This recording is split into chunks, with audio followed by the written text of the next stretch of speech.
Bienvenidos a Vidas al Límite. Estamos en otra parte muy chévere de todo esto que estamos trabajando acerca del estudio acerca de Pedro.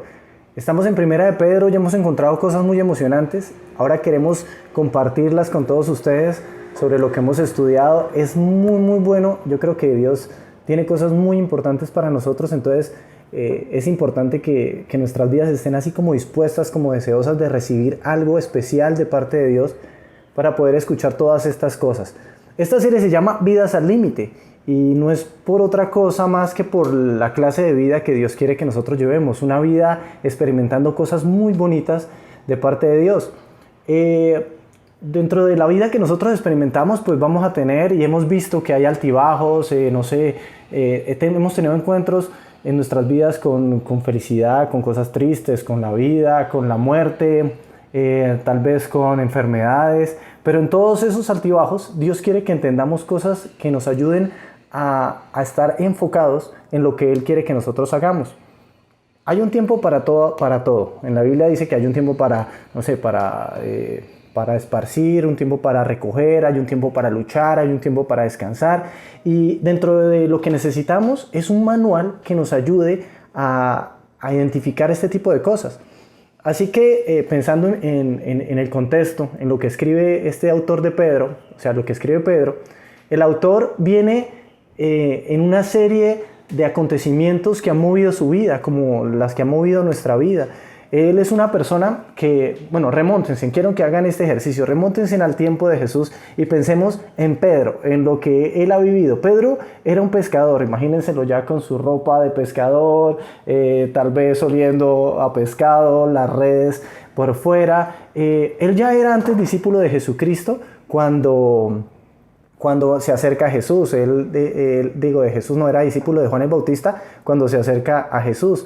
Él era una persona que tal vez quería escuchar de Dios, se muestra como alguien que se acercaba como tratando de poner cuidado a lo que Dios dice, pero es en un momento en especial que tiene un encuentro muy profundo, y lo hablaba aquel día con Jairo acerca de ese encuentro tan profundo que tiene Pedro con Jesús en el momento en el que están en la barca. Entonces Pedro allá con su pinta de pescador, Jesús se acerca, las multitudes se reúnen para escuchar a este orador especial.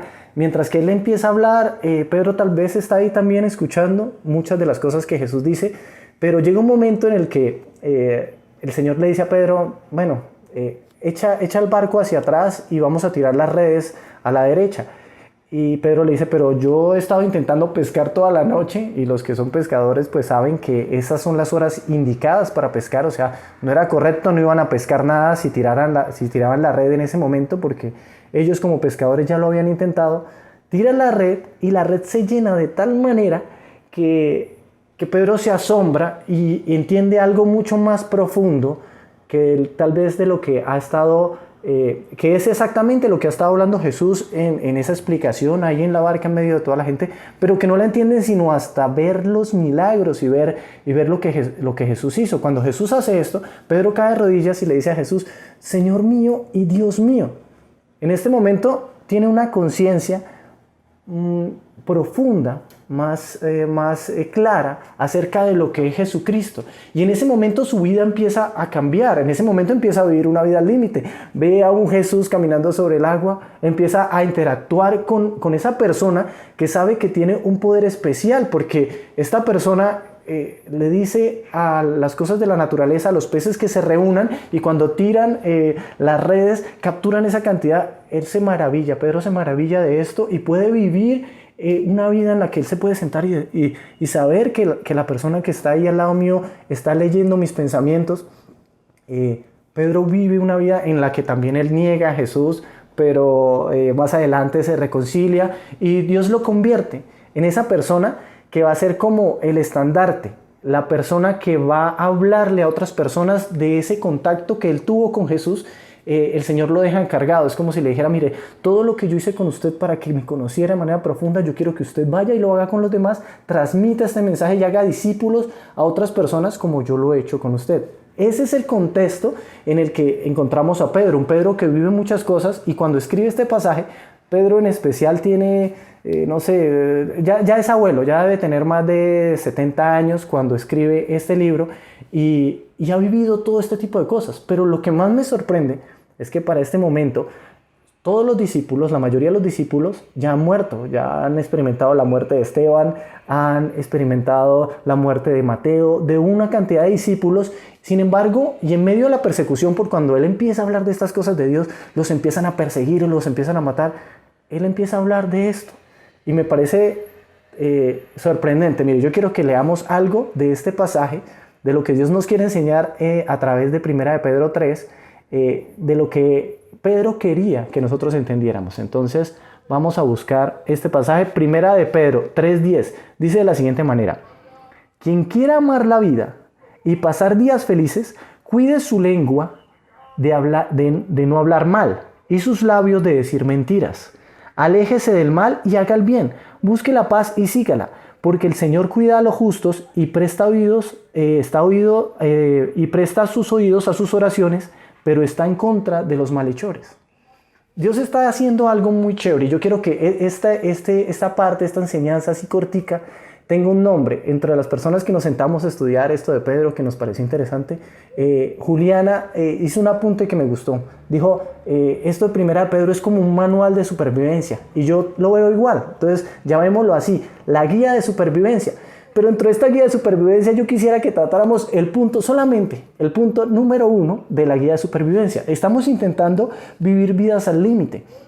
Pero entonces, ¿cómo quiere Dios que la vivamos? En este manual de supervivencia nos va a decir Dios cómo quiere que nosotros vivamos. Y hemos leído que Él quiere que nosotros amemos la vida, que pasemos días felices. ¿Cuál es la intención del corazón de Dios para con nosotros? Pensaba en una canción en especial que me gustaba, que cuando mi esposa estaba embarazada y estábamos esperando a la niña, había una canción de Andrea Guzmán, no sé si se llama así. Ella cantaba una canción que se llama Yo te esperaba, y la sensación que me dejaba esa canción cuando yo estaba con mi esposa y le acariciaba la barriga, estábamos hablando ahí mientras veíamos que esa barriga ya era grandísima, porque mi esposa es delgadita y tenía una barriga bastante grande, y mientras ahí estábamos, lo que pensábamos era: ¿quién será ese bebé que viene? ¿Cómo serán sus ojos? ¿Cómo será el color de sus ojos? ¿Cómo será el timbre de su voz? ¿Cómo hablará? Yo solo soñaba y pensaba, ¿cómo será el momento en el que ella me diga papá? En el momento en el que diga mamá, en el momento en el que ella haga una oración y yo la escucho orar de pequeñita. Pero de lo que más me parecía profundo, que a la vez lo trataba la canción, era que yo quería que ella experimentara todas las cosas tan bonitas que he podido experimentar yo en mi vida. Yo tengo 38 años y yo decía, todas las cosas que he podido experimentar en mis 38 años, que ella las pueda experimentar así de felices y mucho más. Yo decía, yo deseo para ella mucho más de lo que yo he podido experimentar en cuanto a lo bueno que es Dios y en todas las cosas buenas que Dios tiene para nosotros. ¿Por qué les digo esto? Porque en todo este pasaje y en el estudio de este pasaje, Pedro se refiere a Dios como Padre. Y si nosotros, que somos malos, sabemos dar buenas cosas a nuestros hijos, dice la Escritura, ¿cuánto más Dios, que es realmente bueno, quiere lo mejor para nosotros? Y lo que Él quiere es que nosotros experimentemos una vida. Y no cualquier vida, sino esa clase de vida que Dios quiere darnos. Él quiere darnos una vida en la que nosotros podamos vivir en medio de todas esas cosas tan complicadas que implica vivir, pero junto con Él, que al mismo tiempo Él nos acompañe, que Él esté con nosotros, que nosotros podamos ser felices. Yo he podido experimentar días hermosos, días felices al lado de su mano, mientras he estado conectado a Él en esta aventura de andar y vivir con Él. He podido experimentar todas estas cosas, pero me he encontrado también que muchos cristianos, hay un contraste entre esa clase de vida que tal vez Dios quiere darnos y la clase y lo que yo realmente quiero, lo que yo realmente veo que es la clase de vida que Dios quiere darnos. Yo veo que muchos de los que dicen ser cristianos viven vidas tristes, están peleados en su casa, no sé, hay un conflicto, no se resuelve, pareciera como que el esposo está peleado con la esposa. He visto muchos matrimonios acabarse, he visto muchas relaciones dañarse y no experimentar la felicidad y la vida que Dios quiere que nosotros tengamos. Yo pensando en este pasaje, me imaginaba en el tiempo de Pedro diciendo esto: mire, esta es la vida que Dios quiere que nosotros vivamos. Y muchos en esa época diciendo: mire Pedro, pero ¿cómo puede usted hablar de eso? O sea, ¿cómo se le ocurre usted referirse a una vida, no sé, de felicidad junto con Dios, estable, no porque no hayan sufrimientos, sino porque Dios está con usted cuando sus mejores amigos han muerto, cuando nos están persiguiendo, cuando día y noche estamos asustados porque no sabemos en qué momento entran a nuestra congregación, a nuestra casa y nos matan? ¿Cómo puedes decir eso? Y en medio de esta sociedad y de este cristianismo que ahora vivimos, siento lo mismo, siento como si me dijeran: pero ¿cómo puede hablar de una vida plena y llena cuando yo no la puedo vivir? Cuando parece que no puedo hacer lo que Pedro dice en el pasaje, porque dice, se lo repito: si quieren amar la vida y pasar días felices, cuiden su lengua de hablar mal y sus labios de decir mentiras. Aléjense del mal y hagan el bien. Pedro está diciendo: aléjense de lo que está mal y hagan lo que está bien. Y al mismo tiempo, esa sensación de las que les hablo, de muchas personas diciendo: ¿cómo puedo alejarme del mal y estar bien en medio de todas estas cosas? ¿Cómo puedo ser feliz en medio de todas estas cosas? También pensaba en algo, y es que si definitivamente esto que habla Pedro es el manual de supervivencia, me recuerda mucho de lo que vemos a veces en televisión con mi esposa. Vemos en Discovery esos programas de supervivencia. Mandan a una persona a medio de la naturaleza, le dice: tiene que sobrevivir durante 30 días y no les dan sino, no sé, un encendedor, y veo cómo fracasan en ese intento de supervivir, de sobrevivir. En ese intento ellos no saben cómo hacer fuego, cómo conseguir agua, cómo, no sé, fabricar una vivienda, alejarse del agua y del sol. Pero me gusta más otro actor que sale en Discovery, que se llama Ed Stafford, que él no solamente sobrevive, sino que él dice que la idea de él es prosperar. Entonces, él, teniendo en cuenta todos los manuales de supervivencia, sabe dónde encontrar agua, sabe dónde encontrar comida, inclusive a veces hasta sazona sus alimentos, sabe dónde encontrar especias para sazonar. No solamente vive, sino que lo disfruta. Mientras pasa por cosas difíciles, él va disfrutando y hace sus casas a su manera, construye hamacas. Esto que Pedro nos está diciendo es el manual de supervivencia. Yo pienso no nos vayamos a la vida y no intentemos vivir una vida inclusive pensando que somos cristianos sin ese manual. Y en el manual, una de las cosas y las condiciones claras es que si usted quiere vivir esos días de felicidad y vivir esa vida que él quiere, tiene que apartarse de lo que está mal. Yo quiero que leamos otro pasaje. Está en Primera de Pedro. Con esto arranca este pasaje. Yo quiero que lo miremos.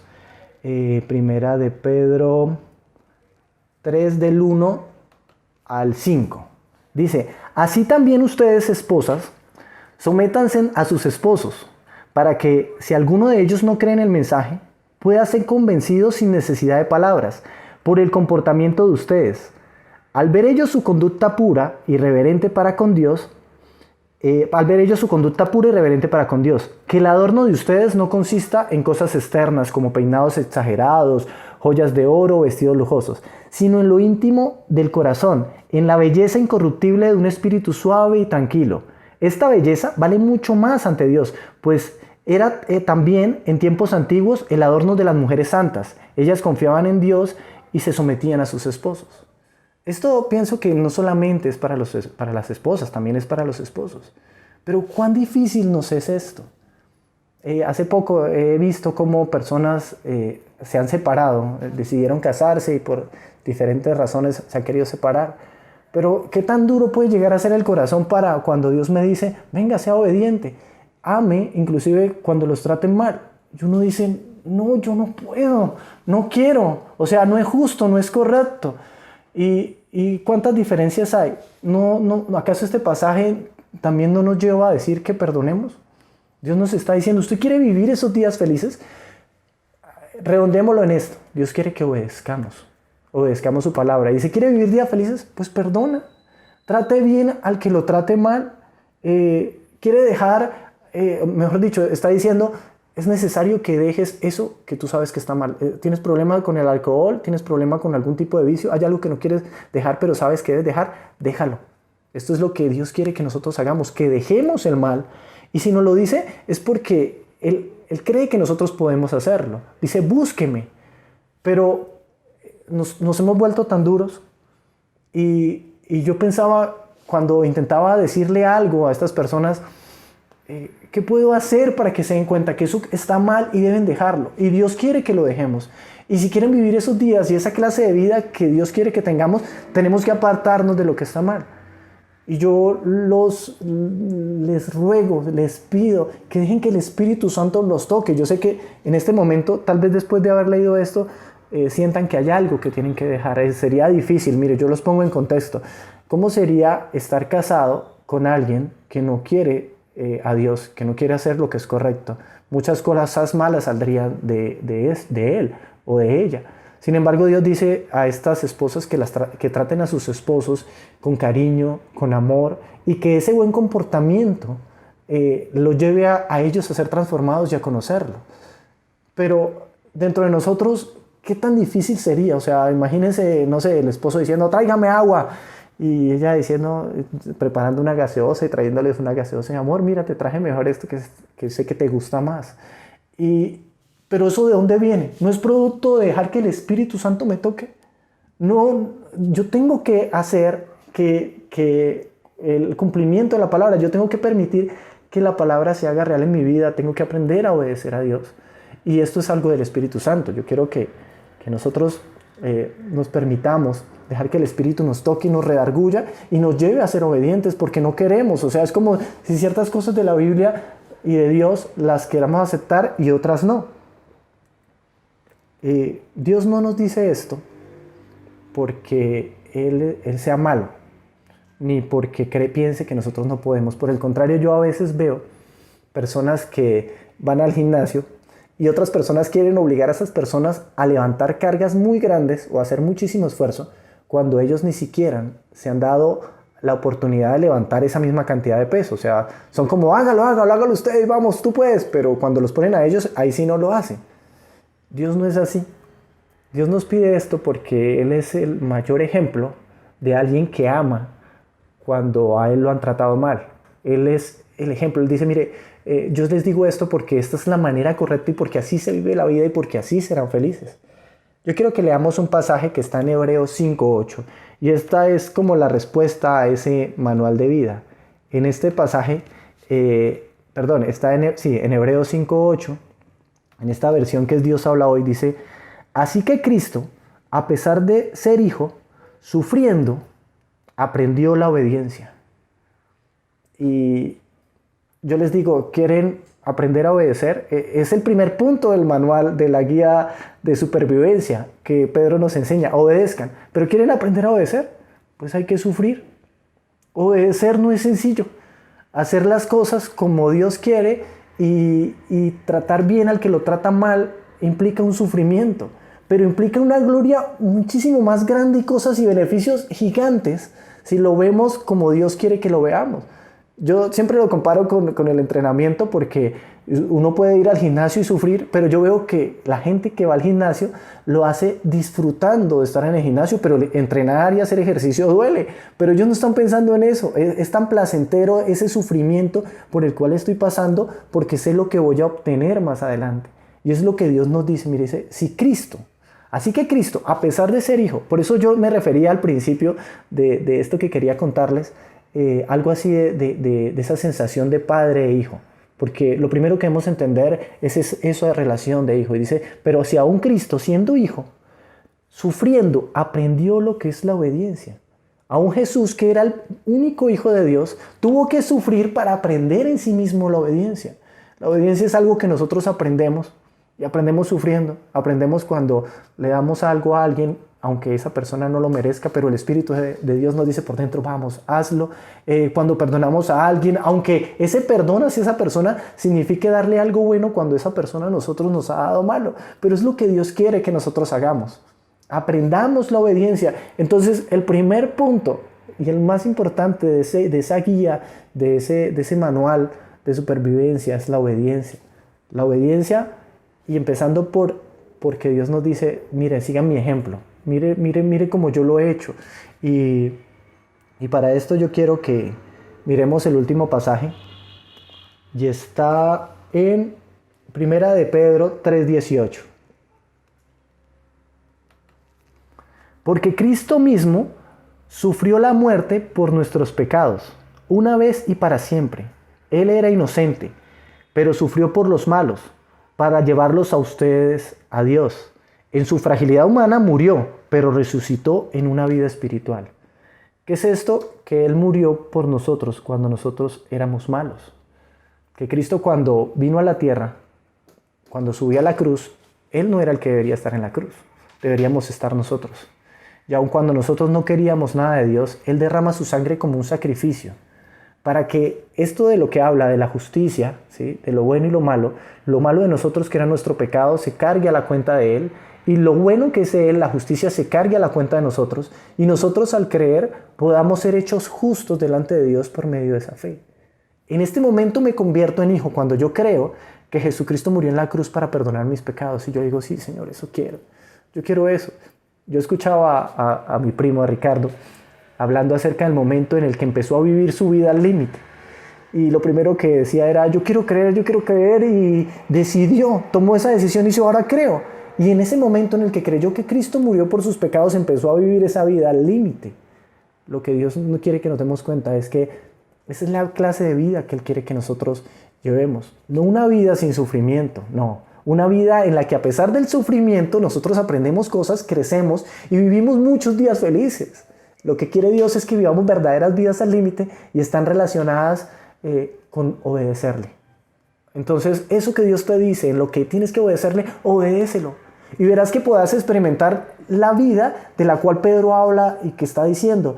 Entonces ya no diríamos cosas como, no sé por qué Dios me está pidiendo cosas que yo no soy capaz, sino estaría dispuesto a decirle a Dios, perdóneme, asumo mi responsabilidad, quiero obedecerte y voy a trabajar en esa obediencia a ti, quiero ser sensible a tu palabra. Entonces yo vuelvo y les insisto, les ruego, sean sensibles al Espíritu Santo para que nos lleve a esa obediencia, a la palabra, para que nosotros podamos experimentar esa clase de vida.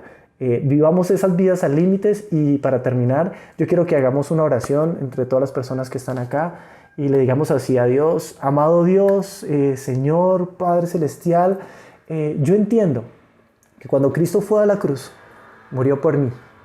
Yo acepto que esa sangre que derramó fue el precio por mis pecados.